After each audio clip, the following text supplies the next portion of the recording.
Hi guys, welcome to Mumtaz kitchen. આજે આપણે મુંબઈનું street food vada pav બનાવવા જઈ રહ્યા છે. લસણની સૂકી ચટણી, ગ્રીન કોથમીરની ચટણી, વડા અને વડાપાઉં. તો ચલો જોઈએ તેની રીત.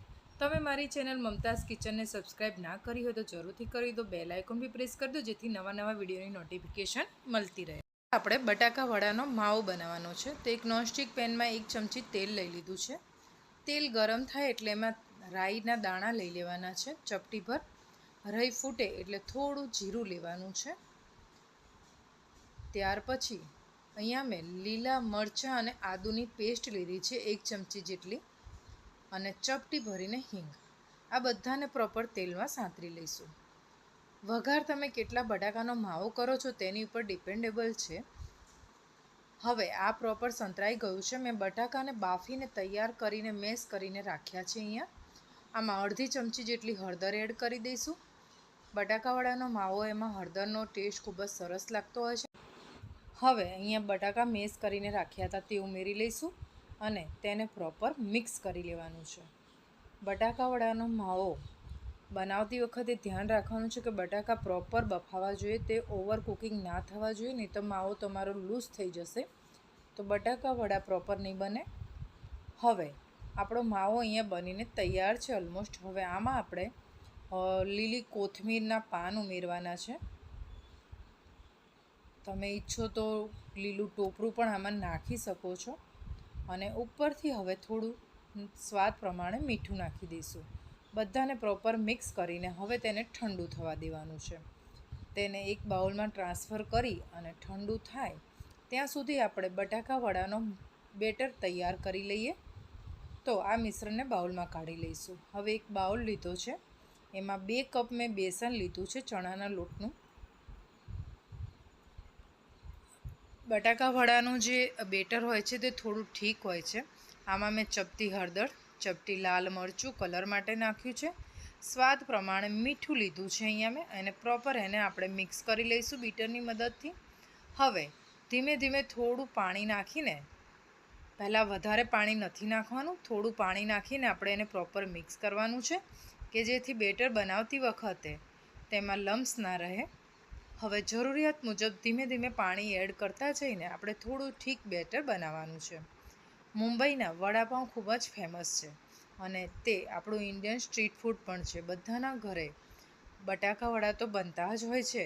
તો બટાકા વડા બનાવીને ફટાફટ આપણે આમાંથી વડાપાઉં પણ બનાવી શકીએ છીએ. તો આપણું અહીંયા ચણાના લોટનું બેટર બનીને પણ તૈયાર છે. તો હવે તેને આપણે સાઈડમાં મૂકી અને રેસ્ટ આપવાનું છે. હવે જે બટાકા વડાનો માવો બનાવ્યો હતો તે ઠંડો થઈ ગયો છે. તો તેમાંથી બોલ્સ બનાવી લઈશું. જે આપણે બટાકા વડા બનાવવાના હોય છે તે આપણે નાના બનાવીએ છીએ, પણ વડાપાઉંમાં વડું મોટું હોય છે, તે મોટી સાઈઝના મેં બોલ્સ બનાવ્યા છે. ચણાના લોટના બેટરમાં ડીપ કરીને ગરમ તેલમાં આપણે એને મૂકીને તળી લેવાના છે. અહીંયા મેં તેલ પહેલેથી જ ગરમ કરવા મૂકી દીધું હતું. બધું જ પ્રોપર તૈયાર હોય તો વડાપાઉં બનાવતા બહુ થોડીક સેકન્ડમાં આપણે બની જતા હોય છે. તો હવે તેને બંને સાઈડ પલટાઈને તળી લેવાના છે. નાની નાની મમરી પડી છે તેને આપણે પહેલેથી જ રિમૂવ કરી લઈશું. અને વડાપાઉંના જે વડા છે તે અહીંયા બનીને તૈયાર છે. તેને તેલમાંથી રિમૂવ કરી લઈશું. હવે ગ્રીન ચટણી બનાવવાની રીત જોઈ લઈએ. એક મિક્સર જાર લીધો છે, તેમાં જીરું, 2 લીલા મરચાંને સમારીને લીધા છે, 2 ચમચી જેટલા મેં અહીંયા સિંગદાણા લીધા છે, આ એકદમ ઓપ્શનલ છે. અડધી ચમચી જેટલી ખાંડ લીધી છે. હવે મીઠું લેવાનું છે સ્વાદ પ્રમાણે. આ બધાને આપણે એકવાર મિક્સરમાં ગ્રાઇન્ડ કરી લઈશું. એ પહેલાં લીંબુનો રસ એમાં ઉમેરી દઈશું. કોથમીર ઉમેરતા પહેલાં આને એકવાર ગ્રાઇન્ડ કરી લઈશું કે જેથી તે પ્રોપર મિક્સ થઈ જાય. હવે અહીંયા મેં 200 થી 250 ગ્રામ જેટલી કોથમીરને ધોઈને નિતારી લીધી છે અને તેને મિક્સર જારમાં લઈ લેવાનું છે. અહીંયા મેં 3 આઈસ ક્યુબ લીધા છે. આઈસ ક્યુબ ઉમેરવાથી ચટણી સરસ સ્મૂથ બને છે અને તેનો કલર એકદમ ગ્રીન રહે છે. હવે ગ્રાઇન્ડ કરીને એની સ્મૂથ પેસ્ટ બનાવી લેવાની છે. તમે જોઈ રહ્યા છો કે કોથમીરની લીલી ચટણી બનીને તૈયાર છે. વડાપાઉં આ ચટણી વગર અધૂરું છે. સેન્ડવિચ હોય કે વડાપાઉં, ચટણી તો જોઈએ જ. સૂકા લસણની ચટણી વગર વડાપાઉં અધૂરું છે. તો અહીંયા મેં ઘરની બનાવેલી ચટણી વાપરી છે, તેની લિંક હું ડિસ્ક્રિપ્શન બોક્સમાં નાખી દઈશ. હવે અહીંયા મેં 2 વડાપાઉંના પાઉં આવે છે, મોટા તે લઈ લીધા છે. તેને વચ્ચેથી કટ કરી લેવાના છે. આવી રીતના હાફ કટ કરવાના છે. બંને પાઉંને આપણે પ્રોપર કટ કરી દઈશું. હવે વડાપાઉં એસેમ્બલ કરી લઈએ. તો જે ગ્રીન ચટણી બનાવીને રાખી હતી, એક સાઈડ આપણે ગ્રીન ચટણી લગાવવાની છે. તમે ઈચ્છો તો બંને સાઈડ પણ લગાવી શકો છો. બીજી સાઈડ મેં અહીંયા ટોમેટો કેચઅપનો ઉપયોગ કર્યો છે. ગ્રીન ચટણી અને ટોમેટો કેચઅપનો ટેસ્ટ વડાપાઉંમાં ખૂબ જ સરસ લાગતો હોય છે. હવે આની ઉપર આપણે જે સૂકી લસણની ચટણી છે તેને સ્પ્રિંકલ કરવાની છે. વડાપાઉંમાં સૂકી ચટણીનો ટેસ્ટ ખૂબ જ સરસ આવે છે.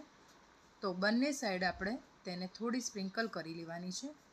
આ વડાપાઉં આપણે શેક્યા વગર બનાવી રહ્યા છીએ. તમે ઈચ્છો તો તેને બટરમાં તવી ઉપર પણ શેકી શકો છો. હવે જે બટાકા વડા બનાવીને તૈયાર રાખ્યા હતા તે વચ્ચે મૂકી દેવાનું છે. બસ આવી જ રીતના બીજું પણ એસેમ્બલ કરી દઈશું. તેને ટોમેટો કેચઅપ અને લીલી ચટણી તેમજ ડુંગળી સાથે સર્વ કર્યું છે. સાથે મેં અહીંયા મરચાંના નાના નાના ભજીયા બનાવ્યા છે.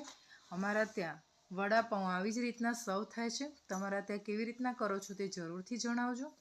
આશા રાખું છું કે વડાપાઉંની રેસીપી તમને ગમી હશે. તો આ સ્ટ્રીટ ફૂડ ઘરે જરૂરથી બનાવો. કેવું લાગ્યું તે પણ જણાવશો. વિડીયોને લાઇક અને શેર કરવાનું ભૂલતા નહીં. આવી અવનવી રેસીપી જોવા માટે મમતાઝ કિચન સાથે બન્યા રહો.